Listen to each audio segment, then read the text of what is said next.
তা এই বাঁশের সেতু যেটা, এটা ৮-১০ বছর যাবৎ এটা চালু আছে। কিন্তু বর্ষার দিনই এটা চালু থাকে, আবার শীতের দিনে এটা বন্ধ হয়ে যায়। তখন নৌকা করেই আসা যাওয়া করতে হয়। আর ওপারে বালাপাড়া আছে, এবং আরও অনেকগুলো গ্রাম আছে, বস্তিও আছে, যে ট্রাইবেল বস্তিও ওখানে আছে, দুধুমারি আছে। তা এখন দেখা যায় যে তারা সম্পূর্ণ নির্ভরশীল সাপড়গ্রামের উপর, সাপড়গ্রামের বাজারের উপরে নির্ভরশীল। তারপরে পড়াশোনা করার জন্য সাপড়গ্রামের স্কুলগুলোর উপরে নির্ভরশীল। তারপরে চিকিৎসার জন্য সাপড়গ্রামের উপরেই তারা নির্ভরশীল, এবং তাদের এখানে আসা যাওয়া করতে খুবই অসুবিধার মধ্যে পড়তে হয়। আর স্বাস্থ্য সেবা তারা নিতে পারে না ঠিক মতো। ইমার্জেন্সি কোনো সময় দেখা যায় যে যে ১০৮ এখানে প্রবেশ করতে পারে না, অর্থাৎ এপারেই থেমে থাকতে হয়, যার জন্য রুগী নিয়ে তারা এখানে আসতে পারে না। তা এই অসুবিধাগুলো এখানে দেখা যাচ্ছে, এবং এখানকার জনগণ প্রত্যেক বছরই দাবি করে আসছেন যে এখানে একটা পাকা যাতে সেতু নির্মাণ করা হয় সরকারের কাছে।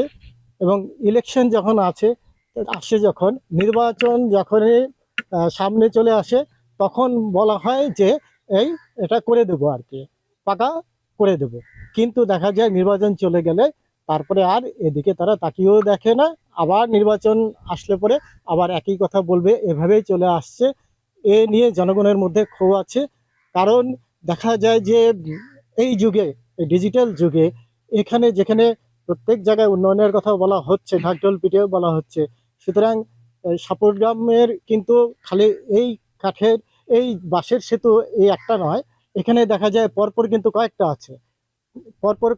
সেতু আছে, এবং প্রত্যেকটাই ওপারের সঙ্গে কিন্তু তার একটা যোগাযোগ আছে আর কি। এখানে যেরকম এটা বালাপাড়ার সঙ্গে আছে, ওদিকে গেলে ওখানে হলো ভেলাগোবার সঙ্গে আছে, আরো ওখানে আরো ওদিকেও আছে, আবার এদিকে বড়ইবাড়িতে যাওয়ারও আছে। এরকম কিন্তু ৪-৫টা কিন্তু সেতু এরকম আছে, বাঁশের সেতু আছে। তাই এই কষ্টের মধ্যে দিয়ে তাদেরকে চলতে হচ্ছে। এখানে একটা হাগ্রামা মহিলারই যখন সিএম ছিলেন, তখন এখানে এই পাকা ব্রিজ করার জন্য তারা কয়েকটা এখানে পিলার একটা করা হয়, একটা, দুটো, তিনটে না চারটা পিলার করে তারপরে কিন্তু কাজ বন্ধ হয়ে থাকে। এ পর্যন্ত কিন্তু সেটাও করা হয়নি।